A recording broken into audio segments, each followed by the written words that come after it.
एक हिरण की कहानी।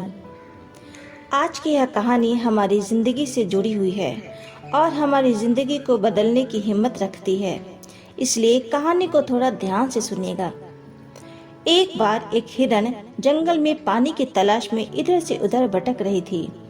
बहुत प्यास लगी थी हिरण को। वो बहुत देर तक पानी की तलाश में भटकती रही, लेकिन उसे पानी कहीं नहीं मिल रहा था। थोड़ी देर जंगल में इधर उधर भटकने के बाद वह हिरण एक पेड़ के नीचे बैठ गई। तभी उसे नदी के पानी की आवाज सुनाई दी। वह हिरण तुरंत वहां से उठकर उस पानी की आवाज की तरफ बढ़ती है। तभी वह अपने सामने एक बड़ी सी नदी को देखती है और बहुत खुश होती है, मानो उसे एक नई जिंदगी मिल गई हो। वह दौड़ते हुए उस नदी के पास जाती है और जैसे ही पानी पीने के लिए अपना सर झुकाती है, तभी उसकी नजर अपने दाहिनी ओर खड़े शिकारी पर पड़ती है, जिसके हाथों में तीर होता है।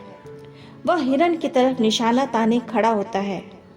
फिर वह हिरण अपनी बाईं तरफ देखती है, जहाँ एक शेर खड़ा होता है झाड़ियों के पीछे। वह हिरण अपनी प्यास भूल जाती है और अपने पीछे देखती है और उसे अपने पीछे भयंकर आग लगी हुई दिखाई देती है, जो कि धीरे धीरे उसके तरफ बढ़ रही थी। अब वह जाए भी तो किधर? एक तरफ शिकारी, दूसरी तरफ शेर और पीछे भयंकर आग और सामने गहरी नदी थी। हिरण परेशान हो जाती है और सोचती है, मैं चारों तरफ से मुसीबत से घिरी हूँ, तो जब मरना ही है तो क्यों ना मरने से पहले अपनी प्यास बुझा लूं, जिसके लिए मैं यहाँ तक आई हूँ। जब मुझे मरना ही है तो मैं पानी पीकर क्यों न मरूं। और हिरण पानी पीने लग जाती है।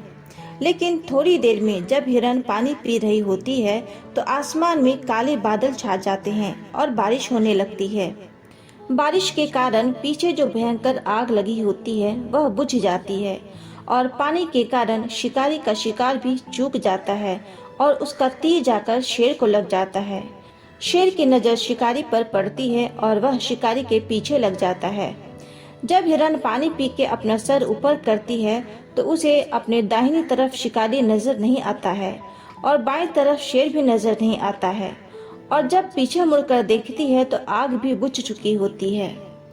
दोस्तों, इस कहानी से हमें यह सीख मिलती है कि जब इंसान की जिंदगी में भी कभी कभी चारों तरफ से समस्याएं आ जाती है तो वो डर जाते हैं, घबरा जाते हैं अपनी समस्याओं से। लेकिन हमें ऐसी हालत में डरना नहीं है और ना ही घबराना है, बल्कि शांति से 2 मिनट के लिए सोचना है। जब हमारा मन शांत होता है तो हमारी सारी समस्याओं का समाधान अपने आप ही हो जाता है, जैसा कि इस कहानी में हिरण के साथ हुआ।